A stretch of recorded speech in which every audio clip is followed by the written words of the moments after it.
صحابہ کرام رضی اللہ تعالی عنہم اپنی مرضی کے الفاظ کے ساتھ دعا کرنے کو بھی پسند نہیں کرتے تھے۔ حضرت سعد رضی اللہ تعالی عنہ کے بیٹے دعا کر رہے تھے کہ اے اللہ، میں تجھ سے جنت کا سوال کرتا ہوں، اس کے کمروں کا سوال کرتا ہوں، اور ساتھ دعا مانگ رہے تھے کہ اے اللہ، میں تجھ سے جہنم کی پناہ مانگتا ہوں، اس کی بیڑیوں سے پناہ مانگتا ہوں، اس کے توقوں کی پناہ مانگتا ہوں۔ تو حضرت سعد رضی اللہ تعالیٰ عنہ نے جب یہ سنا کہ ان کے بیٹے یہ دعا مانگ رہے ہیں تو انہوں نے کہا کہ بیٹا، تم نے اللہ سے بڑی خیر مانگی ہے اور بہت سے شر سے پناہ مانگی ہے، لیکن میں نے رسول اللہ صلی اللہ علیہ وسلم کو فرماتے سنا ہے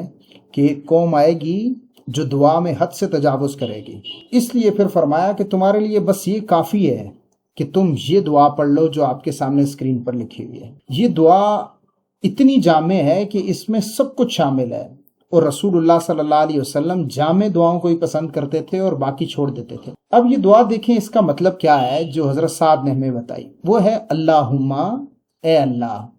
انی اسألک، بے شک میں سوال کرتا ہوں تجھ سے، من الخیر، خیر کا، ما علمت منہ، کہ جس خیر کا مجھے پتہ ہے، وما لم اعلم، اور جو میں خیر نہیں بھی جانتا یا اللہ اس کا بھی سوال کرتا ہوں، واعوذ بک، اور میں تجھ سے پناہ مانگتا ہوں، من الشر، شر سے، برائی سے، ما علمت منہ، جس کو میں جانتا ہوں کہ یہ شر ہے، وما لم اعلم، اور جو میں نہیں بھی جانتا۔ اس میں دنیا جہان کی خیر آ گئی اور دنیا جہان کے شر سے پناہ بھی آ گیا۔ اس لیے رسول اللہ صلی اللہ علیہ وسلم نے جو دعائیں سکھائی ہیں وہی مانگیں، ان میں زیادہ برکت ہے، زیادہ بہتری ہے، اور خود ساختہ الفاظ سے دعا کرنا جائز ہے لیکن پسندیدہ نہیں،